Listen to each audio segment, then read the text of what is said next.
I will start and present all the honorable members of this panel first, before we go on with their talks. So we will start this panel with Isabel. There now I can see you, so I will quickly spotlight you too. Isabel Lorenzo, human rights activist and researcher at the Center of African Studies of the University of Porto. She worked as an international human rights observer in Western Sahara after Gdei Mizik, where she attended the trials against Sahrawi political prisoner. And Isabel has written on their situation, as well as on the condition of Sahrawi women, children, and students under Moroccan occupation. She will talk about the current human rights crisis in Western Sahara. And then Maya Zwick will come next, who is a sociologist at the Freie University of Berlin. And she conducted extended ethnographic fieldwork in the Sahrawi refugee camps, and is finishing currently her PhD on the topic of dispersion, remigration, and belonging. She will tell us more about the refugee camps and highlight recent involvements and their impact on the Sahrawi society there. We have one more panelist. I'll have a quick look if I can pin her, but unfortunately I can't see her now. I hope that she will join us in a minute. I will still present her now. Monina Al-Hajj,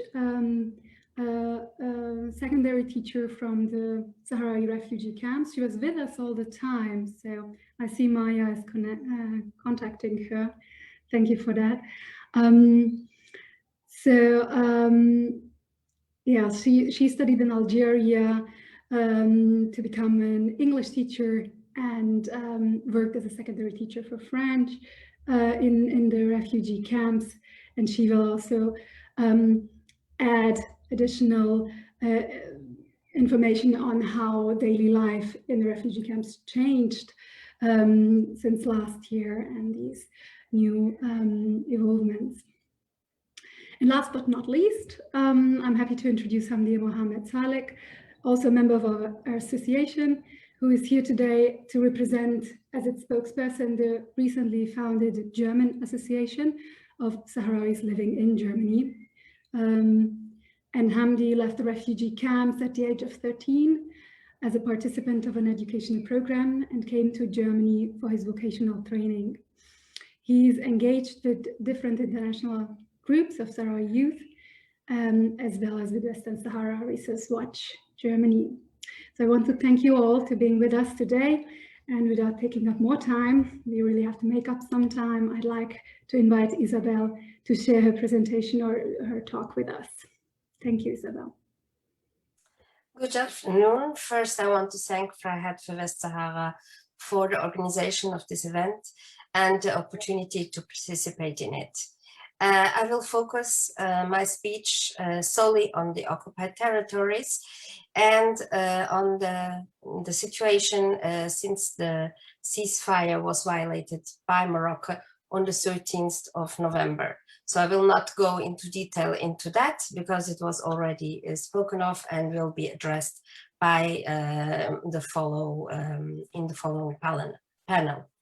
The violation by Morocco of the ceasefire with the attacks against Sahrawi civilians was just the drop that made the glass spill over. After 29 years of ceasefire that has allowed Morocco to reinforce the occupation. It has to be pointed out that the UN Blue Beret mission, because they're not blue helmets, they're blue beret, and there is a big difference. And that's why they don't have in their mandate the capacity to protect the civil population, disappeared from the area where the attack and the violation by Morocco took place a few hours before the ceasefire violation. We have to point out that the MINURSO was present every 24 hours for all the 2 weeks that the protest was ongoing. Only a few hours before the violation, they withdraw and nobody saw them again. So this allowed the Moroccan regime to attack once more innocent Sahrawi civilians, including minors, unobserved and far away from scrutiny, just as it was with Gdenizik. The UN continues silent, while children and young people are specially targeted by a wave of abduction, ill treatment, torture, and arbitrary detentions. The present actions of the Moroccan authorities on the ground are so violent that children and their families are in a state of horror.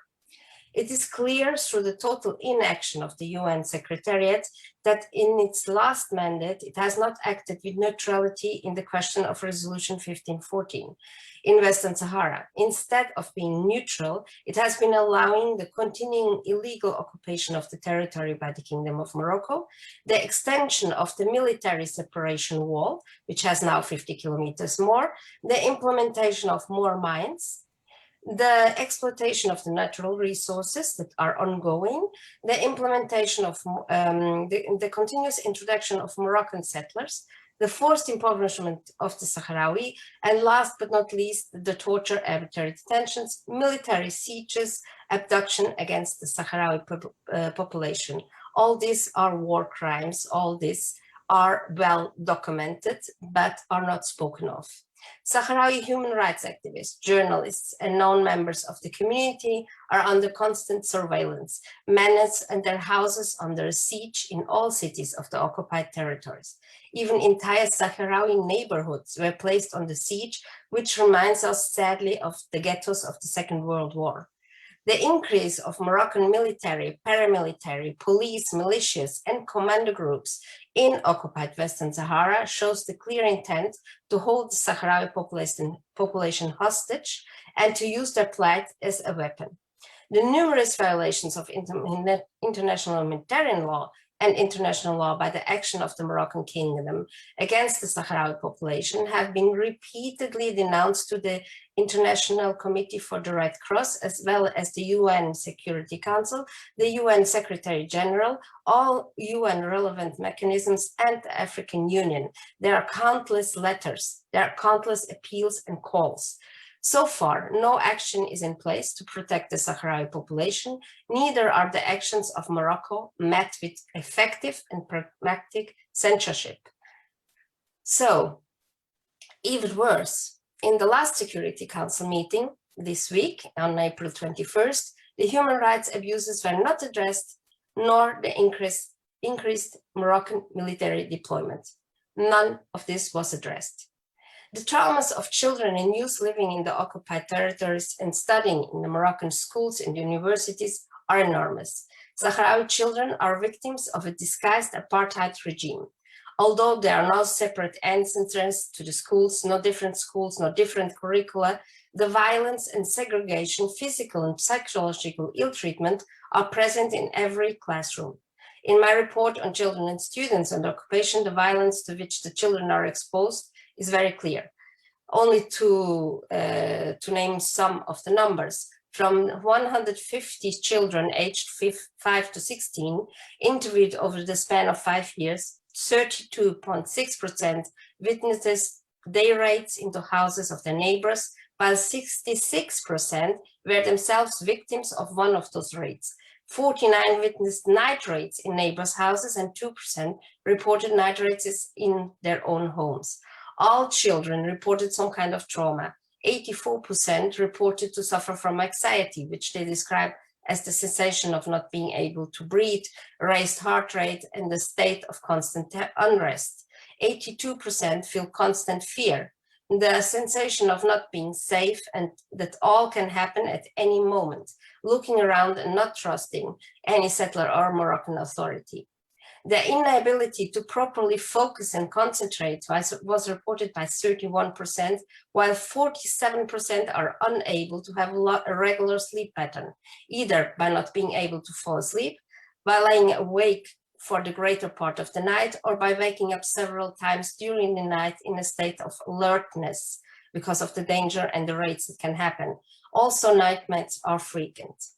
Since November 2020, the daily violence has increased. but the modus operandi is the same: day and night raids into Sahrawi houses without a warrant by commando groups and the police that act like mercenary forces. The commando groups use black ski masks not only to hide their faces, but also to inspire even more terror. Children are particularly affected by this kind of operations, since they are not used to seeing Moroccan occupation or authorities everywhere with military or police uniforms and in plain clothes with guns, including inside the schools, but the ski masks confer an added terror effect. Once again, the theatrics of Morocco. Mr. Ghali Bouhalla, a Sahrawi activist, was abducted last 11th of February 2021 in Al Ayoun, Western Sahara, by a commando group of the Moroccan authorities from his workplace. He was brought to his family house, where he was tortured in front of his mother and sister, who were also victims of violence. Mr. Bouhalla was strangled with a Sahrawi flag that was found in his house. He was sentenced to 1 year imprisonment based on accusations fabricated by the police without any evidence. The case of Sultana Khaya and her family is the most known in the last few months. Under military siege, she's under a military siege without any accusation or judicial process. Sultana, her sister and mother have been brutally beaten since November 2020 on several occasions when they tried to leave their house. Still, these women have been denouncing in social media the illegal occupation and exhibiting the Sahrawi flag daily. Even the 18-month-old nephew of Sultana was victim of police brutality.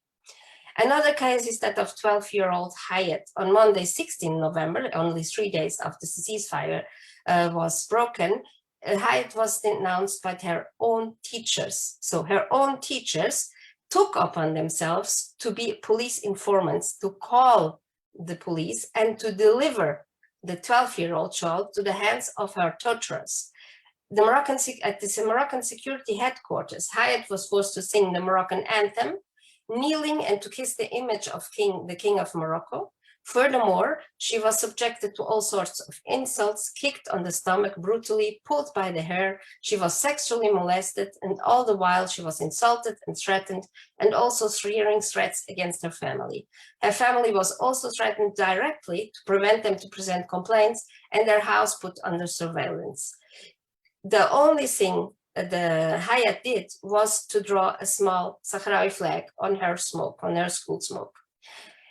As you can see, in all these three cases, we are talking without any doubt about the political motivated repression. The presence of the Sahrawi flag in these three stories, in these three cases, is evidence enough, and how the Sahrawi flag was used to choke, to strangle Bouhalla, how the drawing of the Sahrawi flag was motivation enough to torture a 12-year-old child. These are only some examples of many, but without doubt they show how the Sahrawi population in the occupied territories is under constant threat, and how all institutions, even schools and hospitals, are tools of the occupation regime, as can be read in the report about torture of Fondation Sahara Occidental. The Sahrawi political prisoners which are detained in the Moroccan kingdom in clear violation of international law have sentences that go up to life imprisonment. Mr. Hadi, political prisoner of the Gdeimizi group, has waged a 68-day-long hunger strike against the inhumane conditions these prisoners are detained in.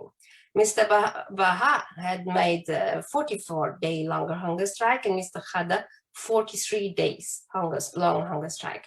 All these three are from the Gdeimizi group and in Tiflet 2 prison in Morocco, which is known as the Guantanamo of Morocco. All three prisoners are in prolonged solitary confinement for over 3 years and victims of torture since their detention in 2010. However, once again, these are only examples, since most of the Gdeimizi prisoners in the different jail receive similar ill treatment. Also, the prisoners that are not part of this group are especially targeted by the Moroccan regime and victims of torture. Not one visit has been made to these prisoners by the International Committee of the Red Cross. Maître Ulfaolet, the lawyer of the Gdeimizi prisoners, has presented several cases to the Committee Against Torture. These complaints were granted immediate interim measure, urgent measure. These measures are only issued when the life of the prisoners is in severe danger, peril. So they were presented, they were granted interim measures. There are online going processes which are confidential, but Morocco has so far not complied with any of them, nor does it allow the prisoners to receive the visit of Maître, denying them the most basic right of communication with their counsel. So the Sahrawi have given their trust to the international community and the United Nations for decades. The result of that trust was total betrayal. The Moroccan occupation reinforced its presence in the occupied territories. The Sahrawi population was reduced and victim of heinous crimes without protection from the UN or any other international decision makers as the European Union or even the African Union. This war will not end shortly, and it will not affect only the Moroccan and Sahrawi state. This is the result of the impunity of the crimes committed by Morocco and the silence of the UN. The Sahrawi population is determined to achieve freedom by all necessary means, since they are not given any other choice if they want to survive as people and be reunited in their homeland. This, when we compare with what we hear from the realpolitik advocates, realpolitik is very nice in theory, but reality is a little bit more complicated because it has human beings. Thank you. Thank you very much, Isabel, for this moving presentation with all these details that are really worrying. I would like to add that our association expresses its deep solidarity with all Sahrawis whose freedom of speech is restricted and who experienced and continue to experience police brutality. This said, I would like now to hand over to Maya and continue with the situation on the other side of the berm, crossing the Western Sahara in the refugee camps. Yeah, thank you, Jutka, for the invitation. I would like, in my short presentation, I would like to speak about a so far seldom concerned topic, referring to the refugee camps, that is the ambivalent effects of transnational migration on the socio-economic situation in the camps. So transnational mobility has been a key coping strategy for the Sahrawis since many years, especially educational and labor migration. And this mobility has become manifold and secular and multi-spatial. It spans both the liberated and the occupied territories, as well as Northwest Africa, Europe, Asia, and the Americas. And as Alice Wilson has aptly pointed out, the refugee camps are within this transnational space, so to say, the beating heart. Unfortunately, I cannot go into this complexity here, given the limit of time, but I would like instead to focus on some effects or implication that the migration to Spain has had on the camps, which has emerged in the middle of the 1990s. At the end of the 2000s, the number of the Sahrawis living in Spain was estimated at 10,000, although this number included Sahrawis both from the occupied territories as well of the camps. Today, the number will be much higher, of course.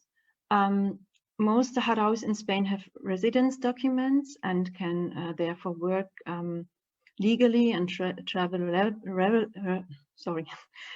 relatively easily between Spain and the camps.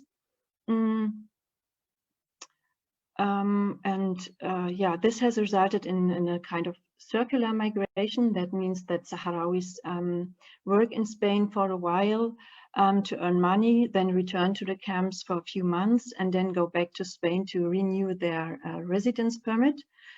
Some others go back after a short time and set up a business in the camps. Others stay longer and send remittances to their relatives in the camps, who invest the money in businesses, buy livestock, or use it for everyday supplies. The significance of remittances is, however, ambivalent. On the one hand, the demands for them reflects the constant prolongation of exile, and yeah, so to say, normalization of everyday life, you can say it in this way, after the ceasefire of 1991. As a result, the personal needs of people have, of course, changed, yeah, after 2, 3, or 4 decades of living in exile. On the other hand, labor migration to Spain has become mainly a response to a dwindling food aid and permanent precariousness. Yeah, I just would like to give you some information on the current situation, humanitarian situation in the camps. According to the World Food Program, as of 2018, 30% of the population in the camps are food insecure. 58% are vulnerable to food insecurity, whilst only 12% are food secure. Although having existed for more than 4 decades, the Sahrawi exile is still treated as a short-term crisis by UNHCR.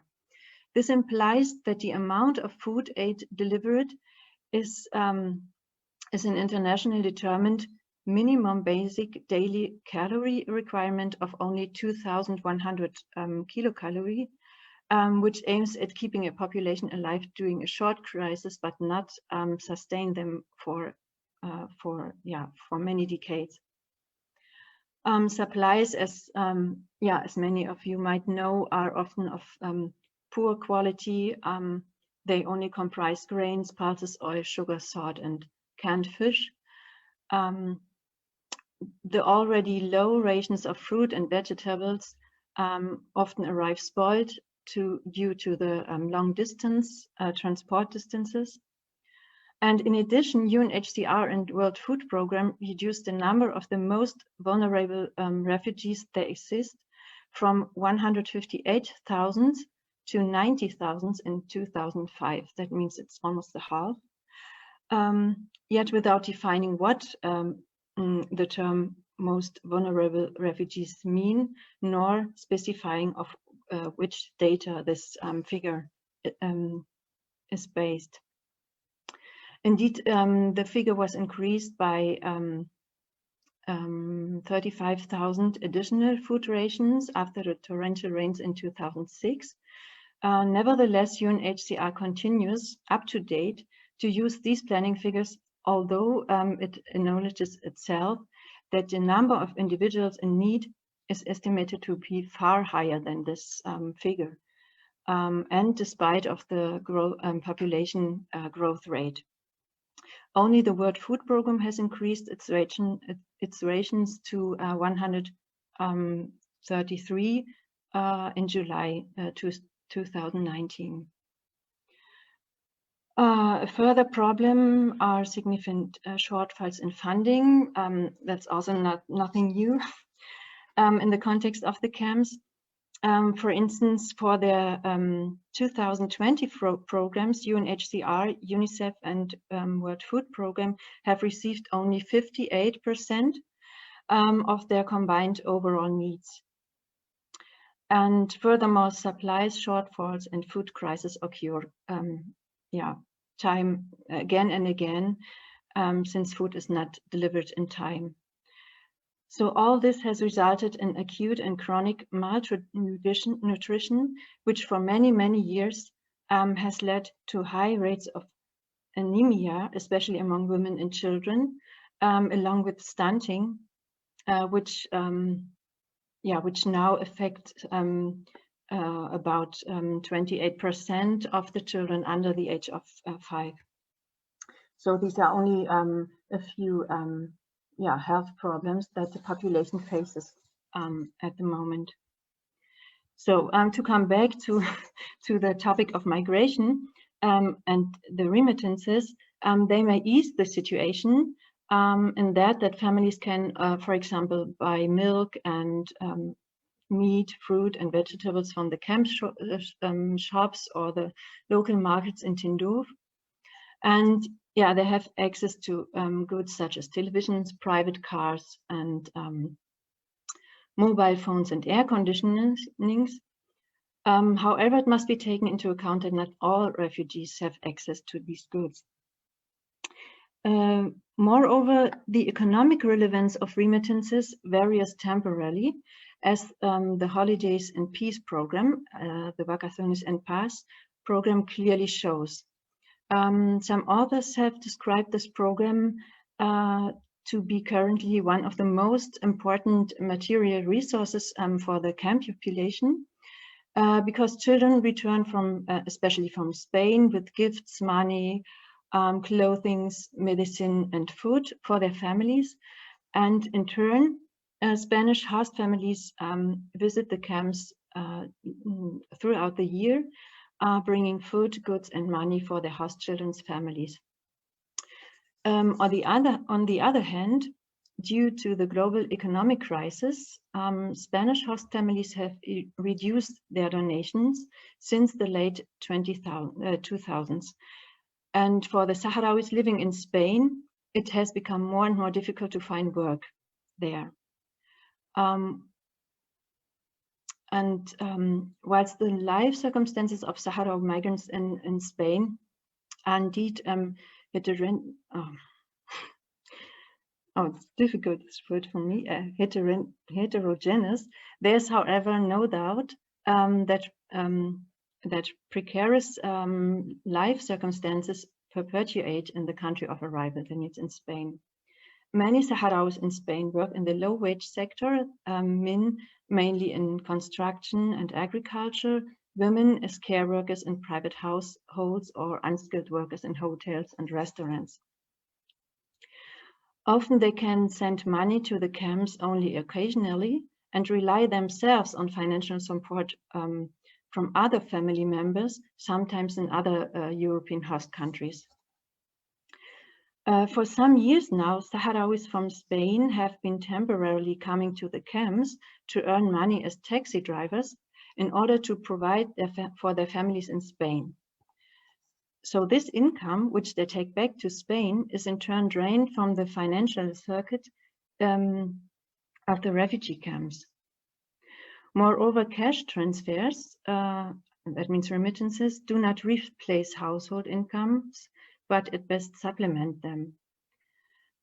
Other sources of income are, for example, microcredits or incentives from international NGOs and the Sahrawi state, which, however, are even less sufficient to cover people's needs. So to sum up, the camp population, far from being able to support itself from the camp economy, remains dependent on international aid in all fields. Moreover, there's now a tendency towards economic stratification among the population. Another concern, which has been often expressed, is the brain drain of highly qualified doctors, teachers, nurses and administrators who have migrated to Spain since the mid of the 2000s. Oh, yeah? Sorry. Yeah, it's only 2 sentences, of course. Thus the population is increasingly dependent on medical care by Spanish and Cuban specialists.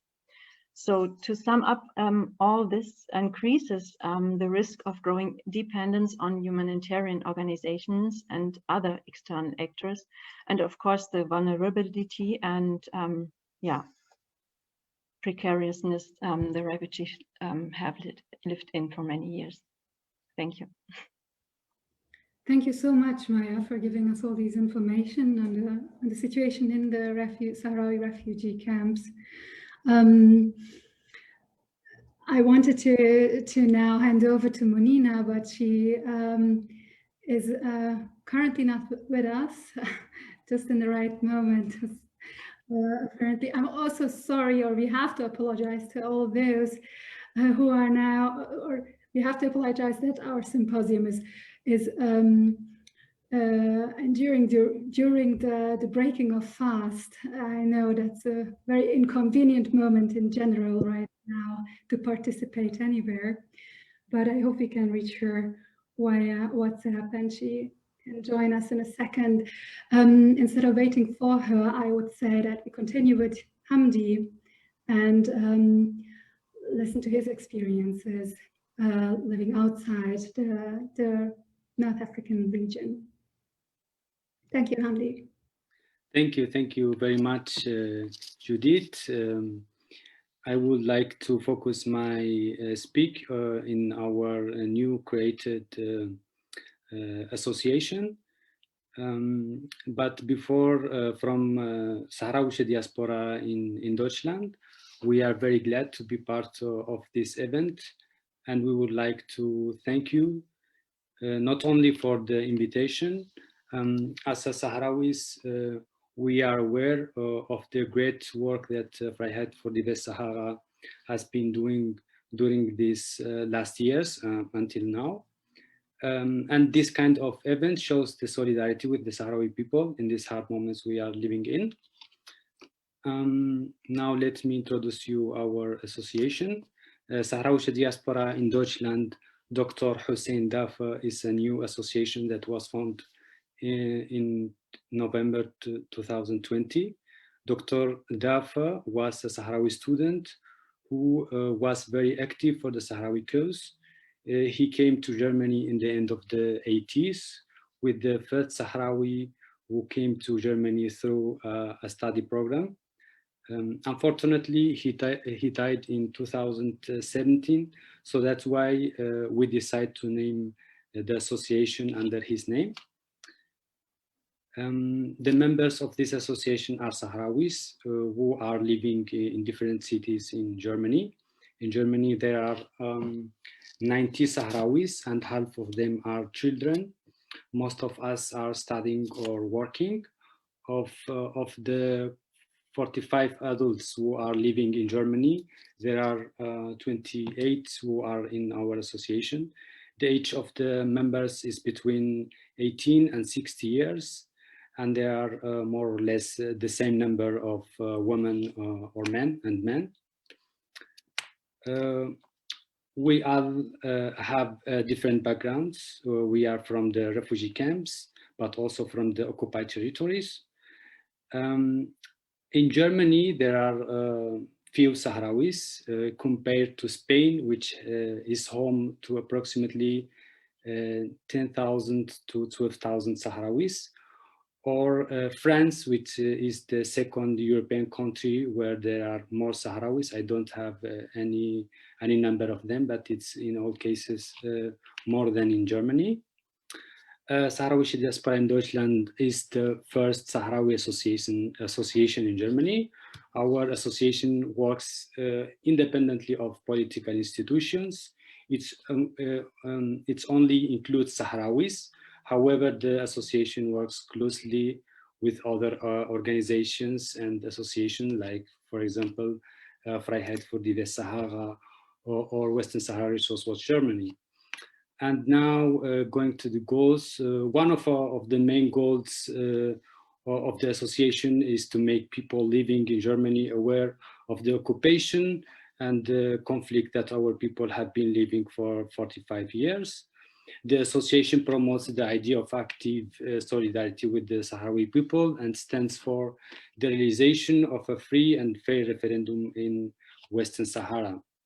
So we also faced some difficulties. Some of the difficulties we have had to create this association is that we are few, as I said before, and we are spread out in different cities in Germany.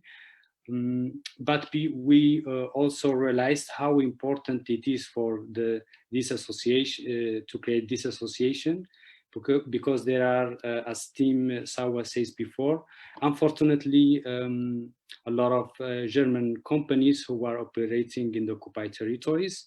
We are now aware about that, and we saw how the necessity to make that visible, not only for Sahrawis, or I mean worldwide, and first for the German people also.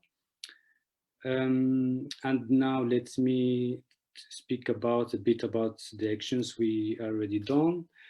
One of the initiatives we had was, for example, an online campaign against the German companies that are involved in the occupied territories of Western Sahara.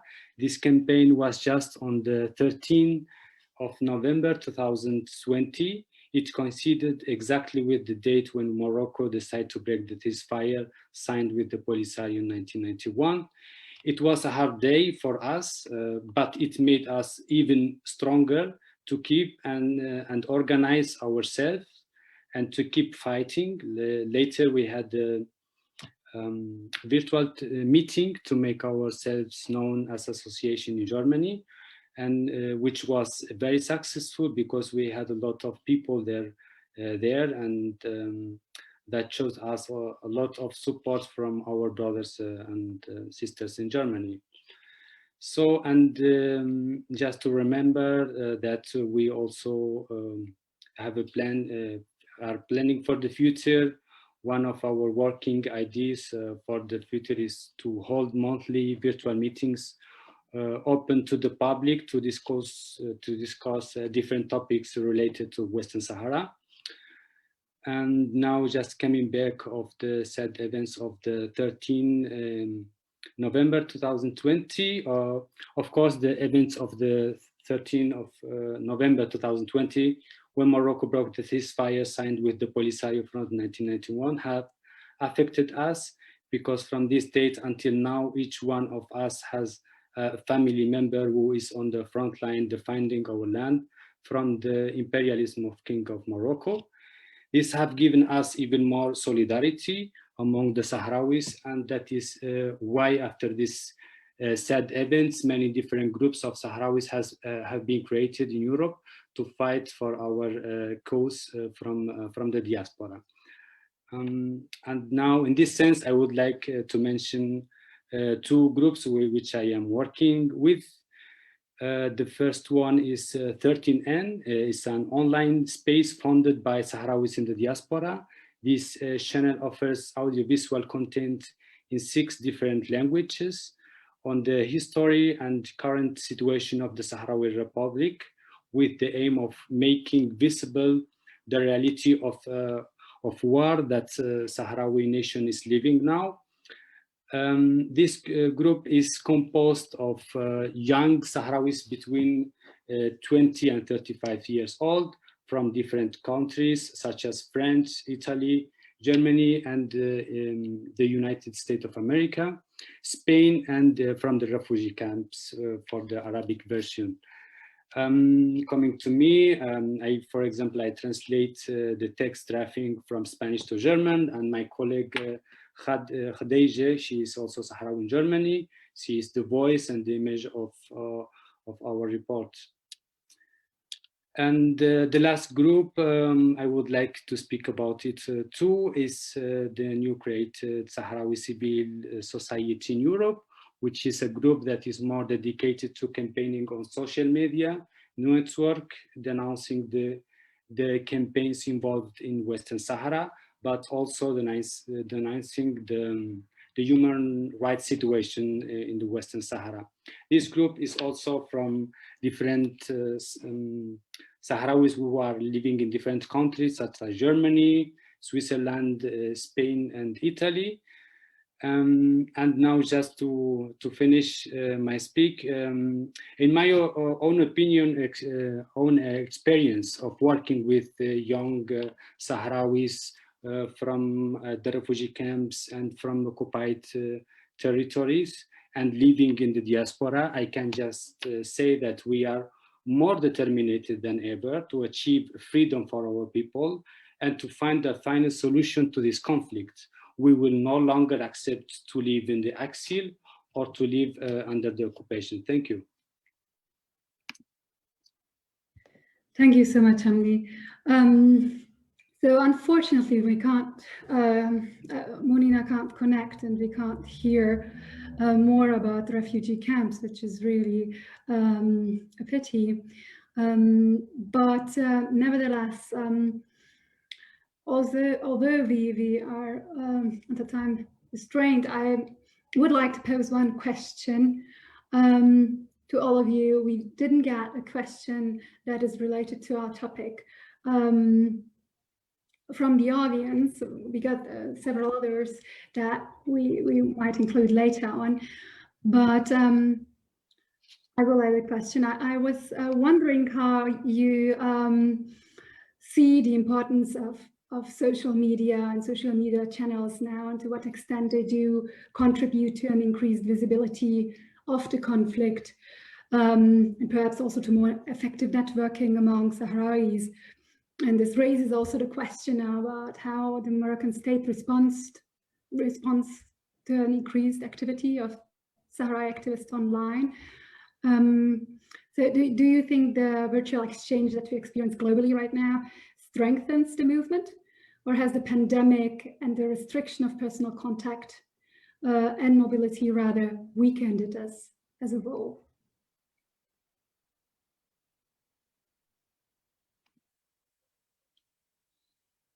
Yes, Isabel, please. As you know, I'm also collaborator of Sahara Libre. That is a webpage that is published in 3 languages, Spanish, Portuguese, and English, sometimes also in French and Arabic, but we have some problems with translation, that exists now for over a decade. Why is social media so important? It is important because it's the only way to bring the voice of the Sahrawis outside to the public. Unfortunately, social media have 2 aspects. People tend to believe the social media are the solution. They are not the solution. They are part of a solution to achieve more viewers and to found knowledge and information. But we are always in a closed cycle. When we think about Facebook or Twitter, we are always communicating in a closed circle. So we are always talking to people who already have our opinion, in fact. It's a way to, and this is studied by Irene is making with her. So this was studied by several experts. I'm not expert in this field, but however, it's extremely important.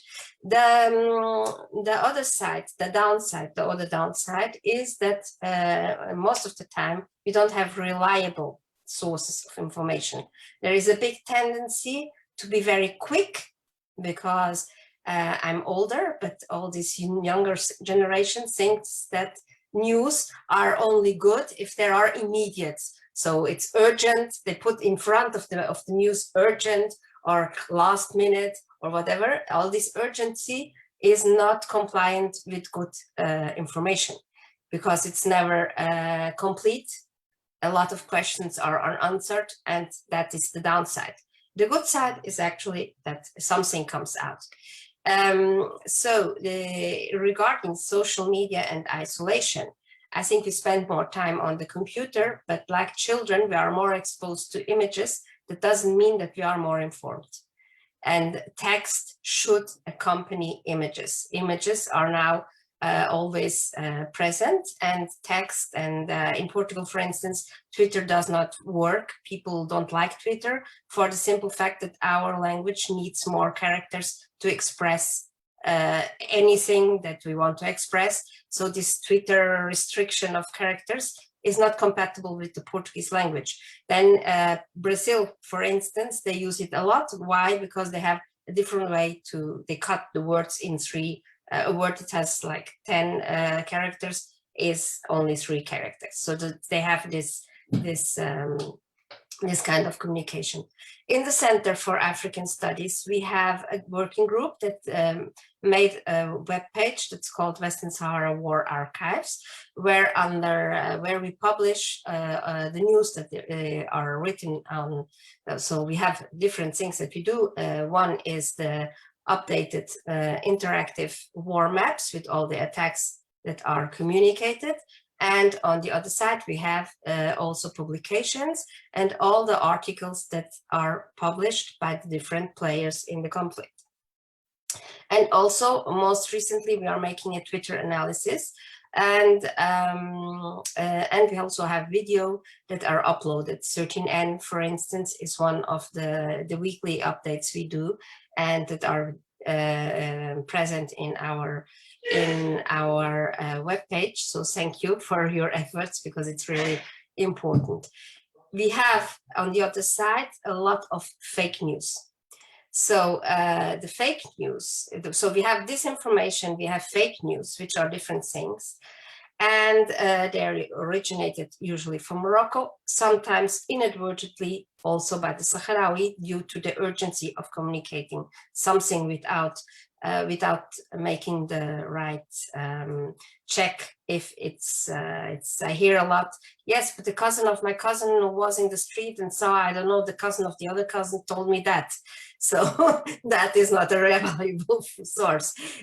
But the Moroccan side is more, it's not, this is unintentional. Intentional is what the Moroccans do, like the campaign about child soldiers, supposedly children soldiers from the refugee camps, which were they found it everywhere in the social media.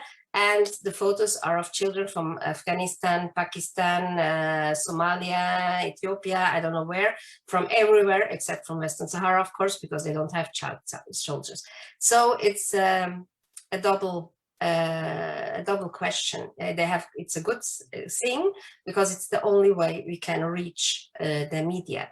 So, but I think that the traditional media of the Sahrawi, RAS TV and SPS, should have a more active role and have a direct link to national agencies like EFE, like Reuters, like LUSA, and so on, and AFP. So I think there is a lot that can be done that has not been done so far.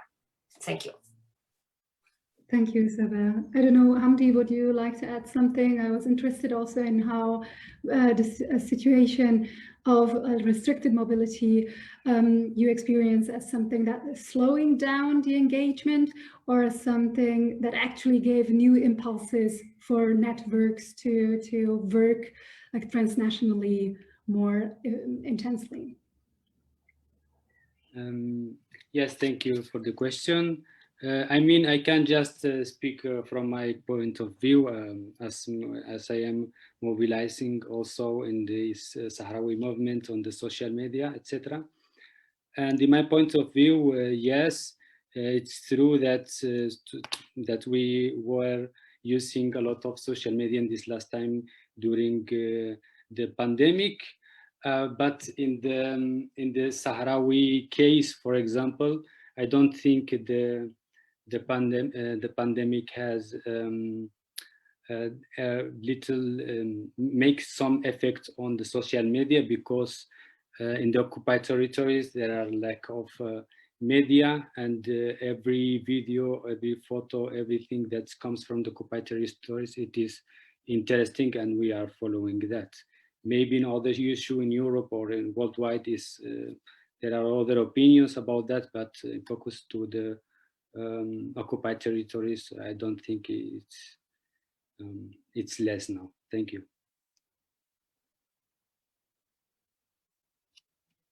Maybe one last short question also to Maya. How do you see the restriction of mobility and also of transnational networks? How do they affect the population?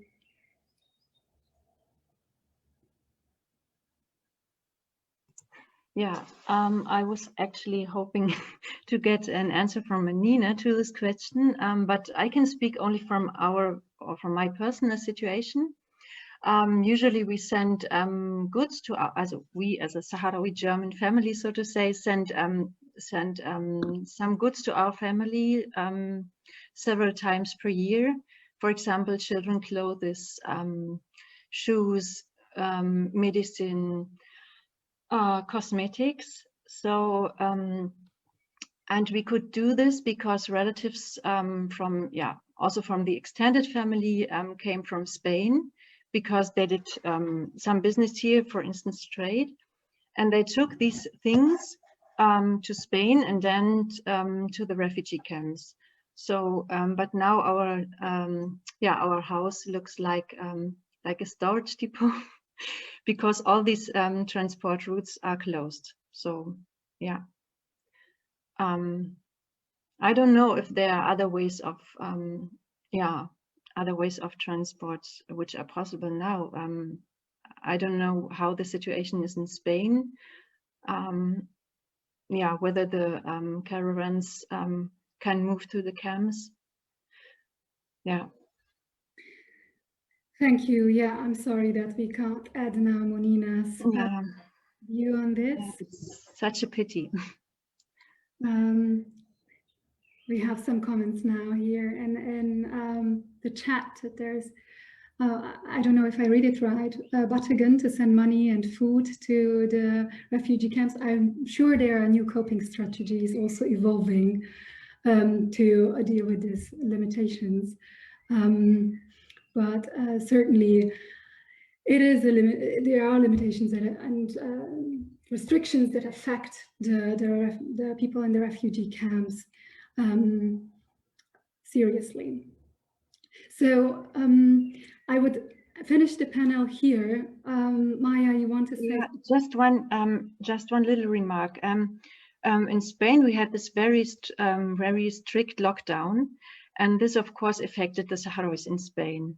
So many of them have their mobile livelihood strategies, and these were, of course, totally restricted. So this, of course, has affected the situation in the camps. Yeah, you can imagine. Yeah. Thank you for pointing. It's also really important. So thank you all for sharing your experiences and your ideas with us. And now we'll close our panel and hand over to Werner for the last panel. I'm sure it will be difficult to make up time there, but thank you.